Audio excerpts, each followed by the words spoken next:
যারা মন্তব্য করবার তারা মন্তব্য করবেই, সেটা নিয়ে বলার কিছু নেই। কারণ যাদের শাইন করার তারা অলরেডি শাইন করছে। ছোট পর্দার সবাই কিন্তু আগের থেকেই কিন্তু অনেকে বড় পর্দায় কাজ করেছে। আমাদের আফজাল আঙ্কেল থেকে শুরু করে সবাই তো ছোট পর্দারই, তারাও বড় পর্দা কাঁপিয়েছে না? তো ছোট পর্দা বড় পর্দা বলতে কিছু নেই। তবে সিনেমার দিন অনেক উজ্জ্বল আসছে, কিন্তু সেটার জন্য আসলে সবারই প্রয়োজন, সবাই যেন সুন্দর করে কাজ করতে পারে, গুছিয়ে কাজ করতে পারে। এই জন্য প্রত্যেকটা মানুষকে এফোর্ট দিতে হবে, আর্টিস্ট থেকে শুরু করে স্পট বয় থেকে শুরু করে সবাইকেই শ্রম দিতে হবে, যেন সিনেমার গুণ মান সবকিছু সামনে এগিয়ে যায়। যারা মন্তব্য করবার তারা মন্তব্য করবেই, সেটা নিয়ে বলার কিছু নেই। কারণ যাদের শাইন করার তারা অলরেডি শাইন করছে। আপনারা নিজেরাই চোখে দেখতে পাচ্ছেন। নিশো ভাইয়া দীর্ঘদিন যাবৎ নাটক করেছেন, এখন কি সিনেমা এসে শাইন করছে?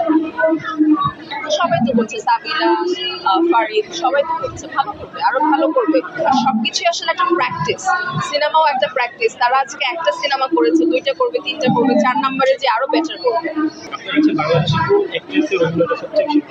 জয়া তার নিজের পার্সোনালিটি এবং স্ক্রিন প্লে একদম ডিফারেন্ট এবং খুবই খুবই খুবই মানে ওয়ান্ডারফুল এক কথায়। অনেকেই বলে যে জয়া হাসানের বয়স বাড়ে না, কমে। আপনার কাছে এভারগ্রিন, ডেফিনেটলি এভারগ্রিন। বাড়েও নাই কমেও নেই, যেমন দেখেছি তেমনই আছে। বিভিন্ন এয়ার প্রোগ্রামকে কেন্দ্র করে অশ্লীলতা ছড়ায় এবং সেটা মডেল হোক, অ্যাক্ট্রেস হোক, তাদেরকে নিয়ে প্রশ্নটা বরাবরই উঠে। এই প্রশ্নটা নিয়ে আপনি কি বলছেন? প্রশ্ন ওঠে কারণ ক্যাপশন ওরকম ভাবে লেখা হয় সোশ্যাল মিডিয়ায়। শুধু কি ক্যাপশন? অবশ্যই অবশ্যই, কারণ একজন অভিনেত্রী, একজন মডেল, একজন ড্যান্সার, তার যেভাবে করে পোশাক পরে আসার দরকার বা সে যেভাবে নিজেকে প্রেজেন্ট করতে চায় সে সেভাবেই আসবে। কিন্তু সেখান থেকে আপনারা যদি কেউ বাজে করে ক্যাপশন দেন, সেটাকে বাজেভাবে প্রমোট করেন, সেটা আপনাদের দোষ, আমাদের কারণ না। যখন আপনারা সানি লিওনকে দেখতেন তখন তো কেউ প্রশ্ন করতেন না।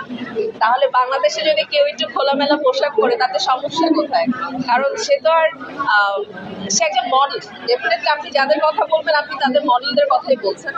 অভিনেত্রী যারা আছেন আমার মনে হয় না অনেক বেশি ওপেন কাপড় পরেন। আর যারা সোকল কিছু মডেলরা আছে যাদেরকে আমি গোনায় ধরি না, তারা হ্যাঁ অনেক অতিরিক্ত ওপেন কাপড় পরে, যেগুলো হয়তো বাংলাদেশের প্রয়োজনে পরার দরকার নেই, পরে, কিন্তু এটা তাদের চয়েস, আপনি কিছু করতে পারবেন না। আপনার যা করণীয়, আপনি হয়তো ক্যামেরাটা ওখানে দিবেন না। যদি বাংলাদেশকে আপনি প্রেজেন্ট করতে চান তাহলে আপনি ক্যামেরা ওখানে দিবেন না। That's it. দর্শকদের উদ্দেশ্যে এতটুকুই বলা, ভালো কাজের সাথে থাকবেন, ভালো শেয়ারিং এ থাকবেন। ফোন যখন স্ক্রল করবেন কাইন্ডলি যখন শেয়ার করবেন, শেয়ার করার আগে 10 বার চিন্তা করে শেয়ার করবেন। আমার এই পোস্টটা শেয়ার করলে এটা কি ভালো হবে না খারাপ হবে।